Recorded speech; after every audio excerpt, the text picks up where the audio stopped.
Opposite کرتے ہیں، تعریف کے بدلے اس کی برائیاں کرنا شروع کر دیتے ہیں. اور اسی لیے خداوند عالم سورہ حجرات میں ہم سے مخاطب ہو رہا ہے. خدا سورہ حجرات کی 12ویں آیت میں ہم بندوں سے مخاطب ہے. خدا کیا کہتا ہے؟ یا ایھا الذین آمنوا اجتنبوا کثیرا من الظن ان بعض الظن. خدا کہتا ہے کہ صاحبان ایمان والو، یا ایھا الذین آمنوا اجتنبوا کثیرا من الظن، کہ صاحبان ایمان والو تم بچا کرو. خدا کس سے بچنے کی بات کر رہا ہے؟ خدا کہتا ہے تم بچا کرو، زن سے بچا کرو، گمان سے بچا کرو. گمان یعنی کیا؟ کسی کے بارے میں باتیں کرتے ہیں نا، یہ تو ایسی ہے، یہ تو ویسا کرتی ہے. عزیزان محترم ایک بات یاد رکھیے، جب ہم دوسرے لوگوں میں عیب تلاش کرتے ہیں نا تو یقیناً وہ عیب ہمارے اندر پایا جاتا ہے. جو برائیاں ہم دوسروں میں تلاش کرتے ہیں وہ برائیاں یقیناً ہمارے اندر ہوتی ہے. اور یہ میں نہیں کہہ رہی، بلکہ مولا متقیان علی ابن ابی طالب علیہ الصلوۃ والسلام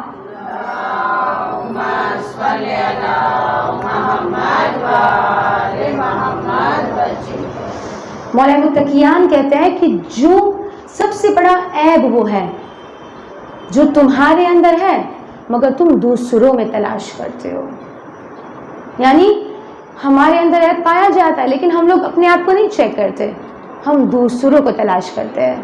اور اس لیے خدا کہتا ہے کہ صاحبان ایمان والو تم گمان سے بچا کرو، کیونکہ یہ گمان بہت بڑا گناہ ہے. پھر خدا اگلی آیت میں کیا کہہ رہا ہے؟ وَلَا تَجَسَّسُوا وَلَا يَغْتَابُوا، کہ کسی سے تجسس مت کرنا. تجسس یعنی کسی کی ذات میں گھسنے کی کوشش مت کرنا، اس کی عیبوں کو، برائیوں کو جاننے کی کوشش نہیں کرنا. کیوں کوشش نہیں کرنا؟ کیونکہ جب ہمیں برائیاں پتہ چلے گی تو ہم لوگ اپنے تک تھوڑی محدود رکھیں گے، آس پڑوس میں بتائیں گے، فرینڈس کو بتائیں گے، جتنے رشتہ دار ہیں اسے بتائیں گے اس کے اندر تو یہ برائیاں ہے.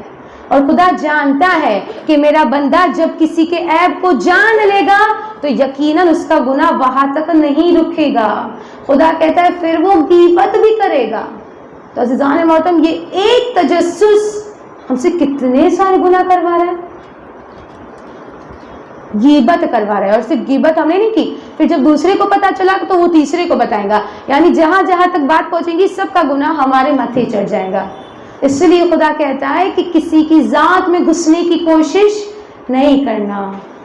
اس لیے مولا حسین دعائے عرفہ میں کہتے ہیں کہ جب خدا کسی کو درجے دیتا ہے تو اس کی نگاہ قلب پہ ہوتی ہے. جس کا قلب خدا کے لیے جتنا خالص ہوگا خدا اس کے درجے کو اتنا ہی بلند کر دے گا. اور عزیزان محترم اس پوری گفتگو کو سمجھانے کے لیے ایک روایت بیان کر دوں. ملتا ہے کہ جناب رسالت مآب احمد مجتبی محمد مصطفیٰ صلی اللہ علیہ وسلم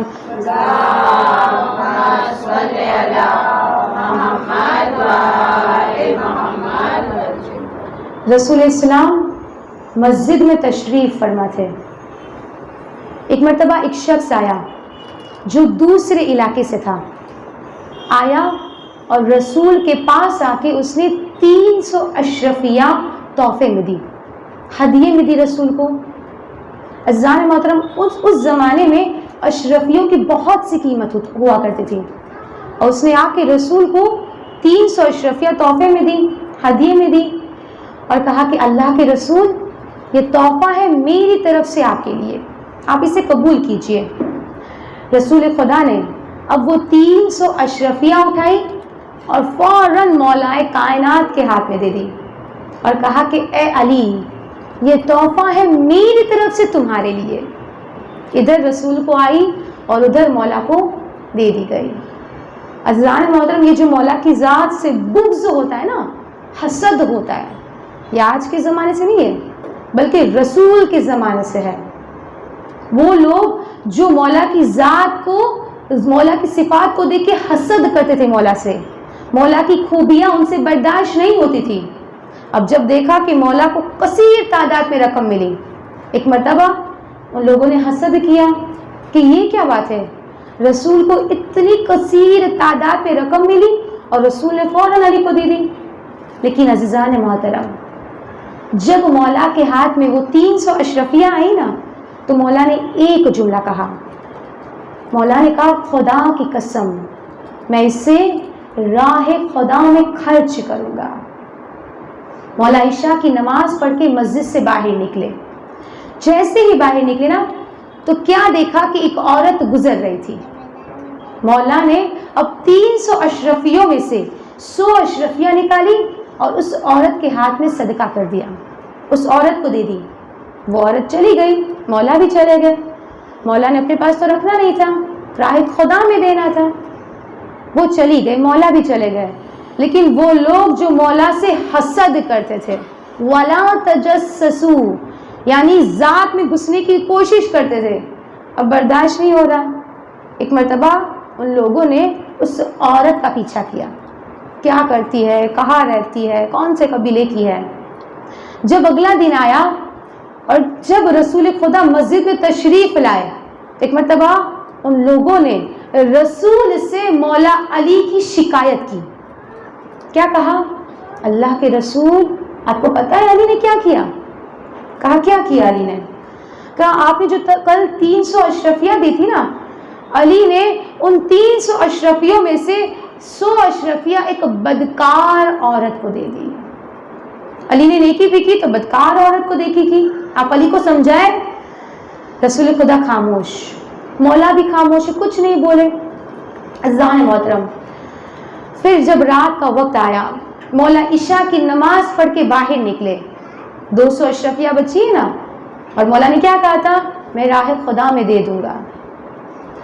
اب مولا نے دیکھا کہ ایک شخص گزر رہا ہے، مولا نے 100 اشرفیاں نکالی اور اس شخص کے ہاتھ میں رکھ دی۔ وہ بھی چلا گیا، مولا بھی چلے گئے، بات ختم۔ لیکن لوگ جو پیچھا کرتے تھے ان سے ہضم نہیں ہو رہا۔ پھر جب اگلا دن ہوا، پھر رسول سے مولا علی کی شکایت۔ کہا اللہ کے رسول اب تو علی نے حد کر دی۔ کہا کیا کیا علی نے ایسا؟ کہا اللہ کے رسول، علی نے پہلے دن جو 100 اشرفیاں دی وہ تو بدکار عورت کو دی، لیکن کل جو 100 اشرفیاں علی نے جس شخص کو دی وہ تو اس علاقے کا چور ہے، چوریاں کرتا ہے۔ یعنی علی نے چور کے ہاتھ میں اشرفیاں دے کے نیکی کی۔ رسول خاموش، مولا علی بھی خاموش۔ پھر رات کا وقت ہوا، مولا عشاء کی نماز پڑھ کے مسجد سے باہر نکلے۔ اب آخری 100 اشرفیاں بچی نا، اب جیسے ہی باہر نکلے نا تو کیا دیکھا کہ ایک شخص گزر رہا تھا۔ مولا نے اب آخری 100 اشرفیاں نکالی اور اس شخص کے ہاتھ میں رکھ دی۔ وہ چلا گیا، مولا بھی چلے گئے۔ لیکن جب اگلا دن ہوا، پھر رسول سے مولا علی کی شکایت۔ کیا کہا؟ اللہ کے رسول اب تو علی نے اور حد کر دی۔ کہا کیا کیا علی نے؟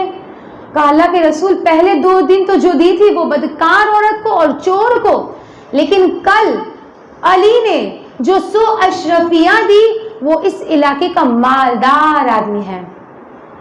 یعنی اگر علی کو دینا ہی تھا تو مستحق کو دیتے، کسی غریب کو دے دیتے، مالدار آدمی کو کیوں دیا علی نے؟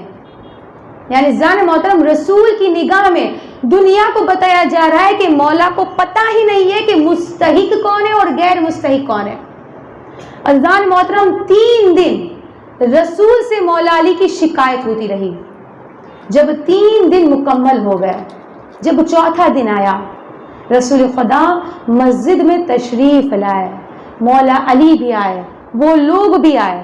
ایک مرتبہ رسول مولا علی سے مخاطب ہو کے مسکرا کے کہتے، اے علی، تمہارا صدقہ راہ خدا میں ایسا قبول ہوا کہ جبرائیل آئے تھے اور جبرائیل مجھے بتا رہے تھے کہ اللہ کے رسول علی نے پہلے دن جو 100 اشرفیاں جس عورت کے ہاتھ میں رکھی، یقیناً وہ بدکار تھی، مگر جب اس کے ہاتھ میں یہ اشرفیاں آئی، جب وہ یہاں سے جانے لگی، ایک مرتبہ اس نے دل میں سوچا، کہ میں کتنی بدکار عورت ہوں، لیکن خدا کے گھر سے ایک بندہ مومن نکلا، مجھے یہ اشرفیہ دی، یعنی خدا ابھی بھی مجھ سے مایوس نہیں ہوا، وہ اس طرح سے مجھے عطا کر رہا ہے۔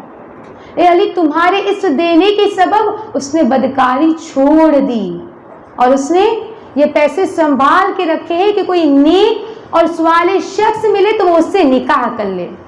کہا اے علی، رسول کہتے اے علی دوسرے دن جو 100 اشرفیہ تم نے چور کو دی تھی نا، جبرائیل بتا رہے تھے کہ جب وہ چور جانے لگا تو اس نے دل میں سوچا کہ خانہ خدا سے ایک نیک شخص نکلا، ایک بندہ نکلا، ایک مومن نکلا جس نے میرے ہاتھ میں 100 اشرفیہ رکھی، یعنی خدا مجھے اس طرح سے عطا کر رہا ہے اور میں چوریاں کروں، گناہ کروں۔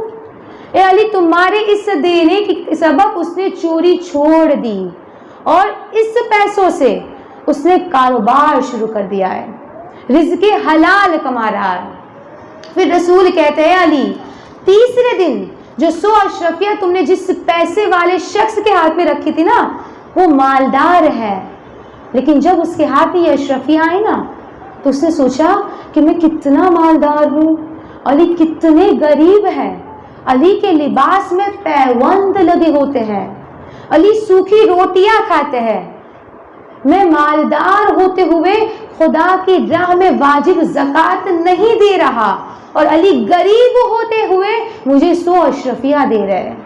علی تمہارے اس دینے کے سبب اس نے گزشتہ سالوں کی تمام زکوٰۃ کا حساب لگایا اور اب وہ راہ خدا میں خرچ کر رہا ہے۔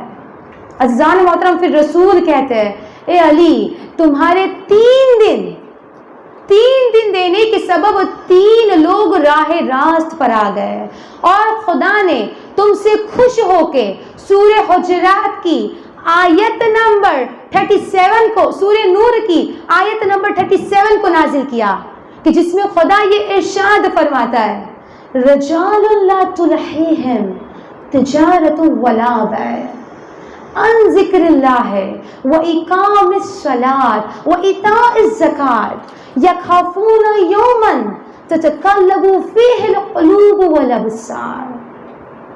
رسول کہتے ہیں خدا نے یہ آیت تمہاری شان میں نازل کی جس میں خدا یہ کہتا ہے رجال لا تلہیہم، رجال کہتے ہیں مرد کو، یعنی لوگوں میں ایک مرد ایسا بھی ہے کہ جس سے رکاوٹ نہیں ڈالتی۔ کیا رکاوٹ نہیں ڈالتی؟ تجارت ولا بیع، یہ خرید فروخت، یہ کاروبار، یہ پیسہ اس سے نہیں روکتا۔ کن چیزوں سے نہیں روکتا؟ ان ذکر اللہ وإقام الصلاۃ وإیتاء الزکاۃ، اسے ذکر خدا سے نہیں روکتا، اسے نماز سے، زکوٰۃ سے نہیں روکتا۔ اور کیوں نہیں روکتا؟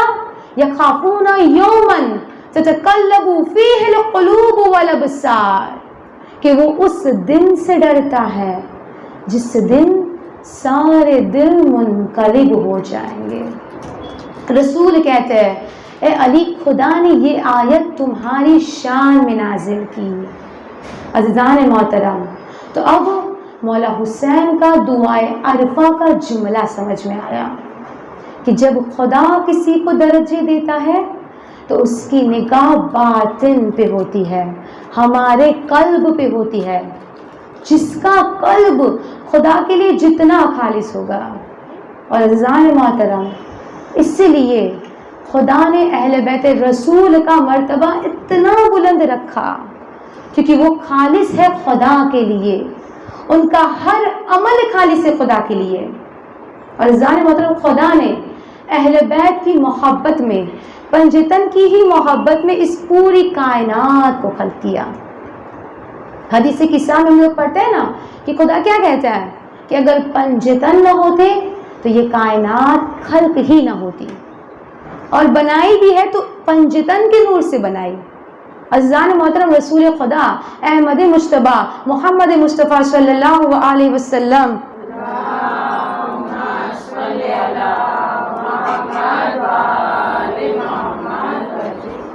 رسول خدا ارشاد فرماتے ہیں کہ خدا نے میرے نور سے عرش اعظم کو خلق کیا، علی کے نور سے خدا نے ملائکہ کی خلقت کی، فاطمہ زہرا کے نور سے خدا نے زمین اور آسمان کو پیدا کیا، حسن مجتبیٰ کے نور سے خدا نے چاند اور سورج کی خلقت کی، اور حسین مظلوم کے نور سے خدا نے بہشت کی تقریر کی۔ تو عزیزان محترم پتہ یہ چلا کہ یہ کائنات تقریر پائی تو پنجتن کے نور سے، اور جب خدا نے خلق کیا تو اپنے حبیب سے مخاطب ہو کے سورہ شورى کی آیت نمبر 23 میں خدا یہ کہتا ہے قُلْ لَا أَسْأَلُكُمْ عَلَيْهِ أَجْرًا إِلَّا الْمَوَدَّةَ فِي الْقُرْبَى۔ کیا کہہ رہا ہے خدا؟ قُلْ لَا أَسْأَلُكُمْ عَلَيْهِ أَجْرًا، کہ میرے حبیب کہہ دو ان سے کہ میں تم سے اجر رسالت کچھ نہیں مانگتا سوائے اس کے کہ میرے اقرباء سے مودت کرو۔ عزیزان محترم، رسول کہتے ہیں کہ جو بھی مجھ سے میری آل سے محبت کرے گا، حق کے مودت ادا کرے گا، تو خدا اس کو 20 فائدے عطا کرے گا، 10 فائدے دنیا کے اور 10 فائدے آخرت کے۔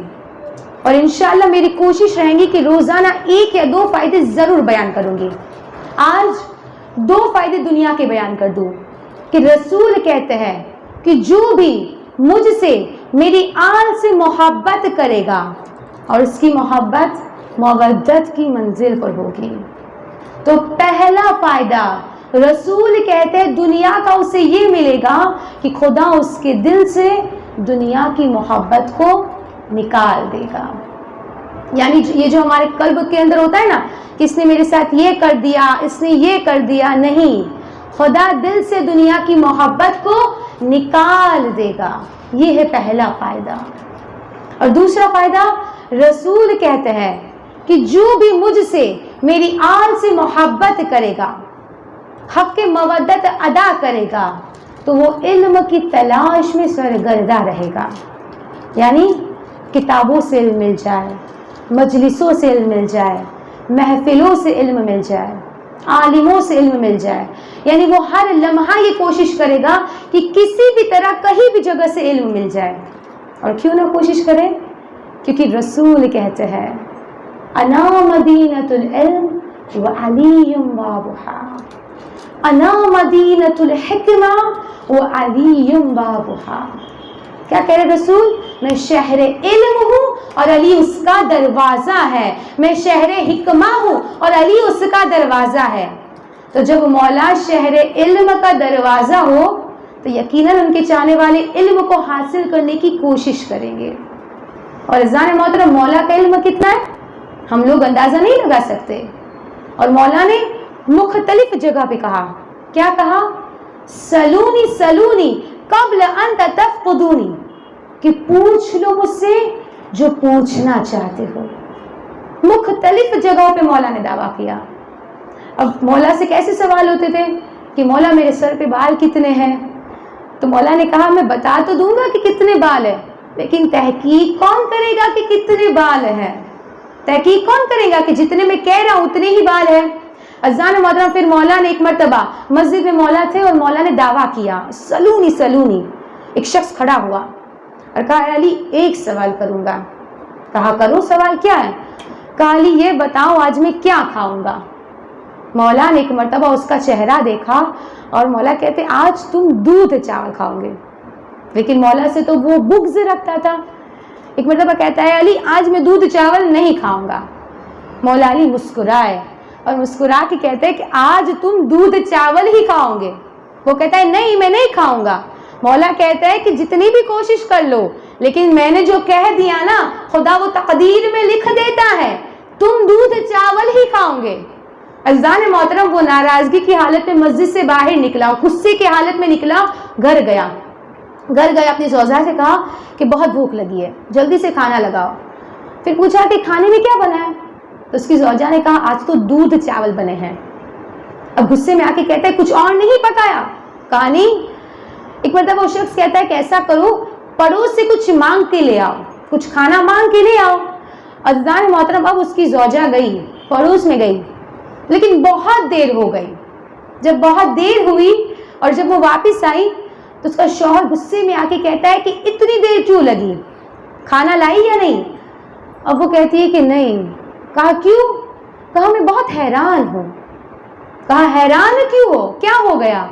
کہا میں جہاں جہاں کھانا مانگنے گئی نا سب جگہ پہ دودھ چاول بنے تھے، اور دودھ چاول تو تمہیں کھانا نہیں تھا کیونکہ وہ تو گھر میں بھی پکا ہے۔ اب ایک مرتبہ وہ شوہر، اس کا شوہر کہتا ہے نہیں مجھے نہیں کھانا، گھر سے باہر نکلا، جب دور چلتے ہوئے گیا کیا دیکھا کہ ایک قافلہ گزر رہا تھا۔ اب اس نے اس قافلے والوں کو روکا اور روک کے کہا کہ آپ کے پاس کچھ کھانا ہے تو مجھے دے دیجئے، مجھے بہت بھوک لگی ہے۔ تو قافلے والوں نے کہا ہاں ہے۔ کہا کیا کھانا ہے؟ کہا دودھ چاول ہے۔ جیسے ہی سنا تو وہ کہتا ہے نہیں مجھے دودھ چاول نہیں کھانے۔ اب قافلے والوں نے کہا کیوں نہیں کھانا دودھ چاول؟ کہا نہیں بس مجھے بھوک نہیں لگی، مجھے دودھ چاول نہیں کھانا۔ جیسے ہی جانے لگا نا تو اب اس قافلے والوں کا جو سردار تھا اس نے اسے پکڑ کے روکا اور کہا کیوں نہیں کھانا دودھ چاول؟ کہا میری مرضی، مجھے نہیں کھانا۔ اب اس قافلے کے سردار نے کہا کہ تمہیں کھانا پڑے گا، نہیں کھاؤں گے تو زبردستی مار مار کے ہم کھلائیں گے۔ کہا کیوں؟ کہا اس لیے کہ ہمارے قبیلے میں ایک رسم ہے کہ اگر ہم سے کوئی کھانا مانگے لیکن اگر وہ نہ کھائے تو یہ ہماری بے عزتی ہوتی ہے۔ کہا اگر نہیں کھایا تو مار مار کے کھلاؤں گا۔ اب اس نے بہت منع کیا لیکن اب قافلے والے ساروں نے اس کو مار مار کے دودھ چاول کھلائے۔ اب دودھ چاول جیسے ہی کھا لیے نا تو وہ جانے لگا۔ جب جانے لگا ایک مرتبہ جیسے ہی مدینے کے شہر میں داخل ہوا کیا دیکھا کہ مولا کائنات دور سے آ رہے ہیں۔ جب مولا کو دیکھا تو ایک مرتبہ اپنا حلیہ درست کیا اور مولا کے سامنے جا کے کہتا ہے کہ میں نے دودھ چاول نہیں کھائے۔ مولا کہتا ہے تو نے کھائے ہیں دودھ چاول اور مار مار کے تجھے کھلایا گیا۔ پھر مولا کہتے اگر میری بات مان لیتا نا تو ایسے ہی دودھ چاول کھا لیتا، لیکن دیکھا جب میری بات نہیں مانی تو تجھے مار مار کے دودھ چاول کھلائے گئے۔ عزیزان محترم، یہ بغض علی آج کے زمانے سے نہیں ہے بلکہ رسول کے زمانے سے ہے۔ ہاں باب اعظم، بس میں اپنی گفتگو کو سمیٹ لیا۔ عزادارو، یقیناً اس فرش عزا پہ ہمارا وقت کا امام آ گیا ہوگا۔ عزادارو، ہمیں پرسہ دینا ہے ہمارے وقت کے امام کو، ان کے جد کا۔ عزادارو، ہم سب امام زمانہ کو بہت پکارتے ہیں نا کہ الاجل یا امام، اے امام آ جائیے، ہم سب آپ کے لیے تیار ہیں۔ لیکن عزادارو بس ایک روایت بیان کر دوں کہ کیا ہم ایسے تیار ہیں؟ عزادارو ملتا ہے کہ عالم دین بیان کرتے ہیں علامہ اسد اللہ، وہ کہتے ہیں کہ ایک دن مجھے علمی مسئلہ درپیش ہوا، میں نے مولا کائنات سے توسل کیا۔ جب مولا سے توسل کیا نا اور جب رات کو میں سویا تو خواب میں نے مولا کائنات کو دیکھا۔ جب مولا کو دیکھا مولا نے مسئلے کا حل بتایا۔ پھر ایک مرتبہ علامہ اسد اللہ کہتے ہیں کہ میں نے مولا علی سے سوال کیا، اے مولا یہ بتائیے کہ جتنی زندگی میں گزار چکا ہوں اور مولا جتنی زندگی میں اب گزار رہا ہوں، کیا اس زندگی تک کبھی میں نے اپنے وقت کے امام کو دیکھا ہے؟ حضرت مولا علی کہتے ہیں ہاں، ایک دن ایسا ہوا کہ تم نے تمہارے وقت کے امام کو دیکھا تھا۔ کہا مولا کب دیکھا؟ کہا ایک دن جب تم میرے حرم میں آئے، نماز پڑھ رہے تھے تو تمہارے آگے ایک سید نماز پڑھ رہا تھا اور اس کی تلاوت، اس کی قرأت تمہیں اتنی پسند آئی کہ جب اس نے نماز ختم کر دی نا تو تم نے اپنی جیب سے کچھ پیسے نکالے اور اس سید کو دینا چاہے۔ اس سید نے یہ کہہ کے انکار کر دیا کہ مجھے ان پیسوں کی ضرورت نہیں ہے، تمہیں زیادہ ضرورت ہے۔ اسد مولا کہتے ہیں اسد اللہ وہی تمہارا امام تھا۔ عزادارو کہنے کا مطلب ہی یہی ہے کہ ہم سبھی امام کو پکار رہے ہیں، لیکن کیا ہمارا بلانا کوفے والوں کی طرح تو نہیں ہے نا؟ کیونکہ بلایا تو کوفے والوں نے بھی تھا امام کو، لیکن حضرت تاریخ بتاتی ہے جب کوفے والوں نے بلایا امام کو، میرے مولا حسین جانے کی تیاری کرنے لگے۔ ایک مرتبہ بی بی زینب کے قریب آئے اور قریب آ کے کہتے بہن زینب سامان سفر تیار کرو، اور باب اعظم مولا حسین کہتے بہن سامان سفر تیار کرو، ہم جا رہے ہیں مدینہ کو چھوڑ کے۔ حضرت بی بی زینب رو کے سوال کرتی ہے اے بھیا سامان سفر کیوں تیار کرے، کیوں جا رہے مدینہ کو چھوڑ کے؟ بس میرے مولا حسین رو کے کہتے ہیں اے زینب حاکم شام کی موت ہوئی ہے اور اب اس کا بیٹا یزید تخت پر بیٹھا ہے۔ اے زینب وہ ظالم مجھ سے بیعت طلب کرتا ہے، لیکن اے زینب تم تو جانتی ہو نا کہ مجھ جیسا یزید جیسے فاسق و فاجر کی بیعت نہیں کر سکتا۔ اے زینب میں باطن کے سامنے سر نہیں جھکا سکتا۔ ہائے باب اعظم، ادھر جناب زینب سامان سفر تیار کرنے لگی، ادھر میرے مولا حسین رسول خدا کی قبر پہ آئے۔ حضرت جب رسول کی قبر پہ آئے سنا جائے گا وہ منظر کہ جب رسول کی قبر پہ آئے نا مولا حسین نے خود کو نانا کی قبر پہ گرایا، زار و قطار رونے لگے، پھر قبر سے اٹھے دروازے کی طرف گئے، پھر دوڑ کے قبر کی طرف آئے، پھر خود کو قبر پہ گرایا، زار و قطار رونے لگے۔ عزادارو مولا بہت بے قرار تھے، اتنے بے قرار تھے کہ بار بار دروازے کی طرف جاتے، بار بار قبر پہ آ کے خود کو گرا کے زار و قطار رونے لگتے۔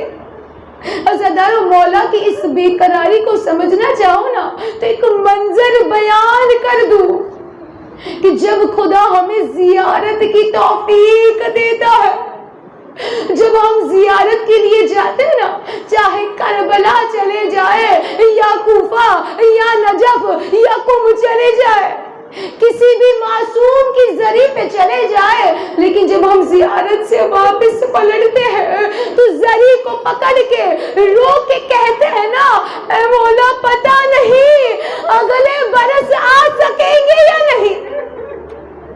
اے مولا اگر خدا توفیق دے، اگر مولا آپ نے بلا لیا تو یقیناً آ جائیں گے، لیکن عزادارو اب تصور کرنا وہ حسین کیا کرے جسے یہ معلوم تھا کہ اب واپس نہ آ سکوں گا۔ اور بابیزا بس روتے روتے مولا پہ گشی تاری ہوئی، عالم خواب میں نانا رسول کو دیکھا۔ جب رسول خدا کو دیکھا نا تو مولا حسین رونے لگے، رو کے کہتے نانا اے نانا امت نے وفا نہیں کی، اے نانا مدینہ میں رہنے نہیں دیا۔ عزادارو مولا بہت بے قرار تھے، ایک مرتبہ مولا کہتے نانا خواب میں کہہ رہے اے نانا کیا ایسا نہیں ہو سکتا کہ آپ مجھے اپنے پاس بلا لیں؟ عزادارو کس بے کسی کا جملہ ہے کہ مدینہ کی زمین میرے مولا پہ اس طرح سے تنگ کر دی گئی تھی کہ مولا حسین رو کے کہتے ہیں نانا مجھے اپنے پاس بلا لو۔ عزادارو رسول رو کے فرماتے ہیں اے میرے حسین تجھے بلا لیتا، لیکن اے حسین اگر تجھے اپنے پاس بلا لیا نا تو خدا کا دین زندہ نہیں رہے گا۔ اے حسین تجھے کربلا جانا ہے، خدا کے دین کی حفاظت کرنی ہے۔ بس عزادارو میرے مولا حسین خواب سے بیدار ہوئے، ایک مرتبہ رسول کی قبر پہ الوداع کہا، بھیا حسن کی قبر پہ آئے، بھیا حسن کی قبر کو رو کے الوداع کہا۔ اب جو ماں کی قبر پہ آئے ہیں نا، ماں موجود ہے، اس ماں کی تڑپ کو محسوس کر لینا جو اس فرش عزا پہ آ کے ایک ایک بی بی کے پاس جا کے رومال پھیلا کے کہتی ہے عزادارو مجھے میرے بچے کے زخموں پہ لگانے کے لیے مرہم دے دو۔ عزادارو یقیناً وہ ماں اس فرش عزا پہ آ گئی ہوں گی، مجھے نہیں معلوم کون سی وہ خوش نصیب خاتون ہے جس کے قریب میں وہ غریب ماں بیٹھی ہوگی۔ عزاداروں، بس جیسے مولا حسین بی بی زہرا کی قبر پہ آئے نا، لکھا روایتوں میں کہ جیسے ایک 6 مہینے کا بچہ گھٹنوں کی بل چلتا ہوا اپنی ماں کے سینے سے لپٹتا ہے، میرے مظلوم مولا گھٹنوں کے بل چلتے ہوئے بی بی زہرا کی قبر سے لپٹ گئے، روتے جاتے اور کہتے جاتے السلام علیکم یا اماں، اماں اس غریب بیٹے کا سلام قبول کرو۔ عزاداروں، مولا حسین کہتے ہیں ماں، اے ماں حسین جا رہا ہے مدینہ چھوڑ کے، اماں تیری قبر پہ چراغ نہ جلا سکوں گا، اماں وہ حسین واپس نہیں آئے گا۔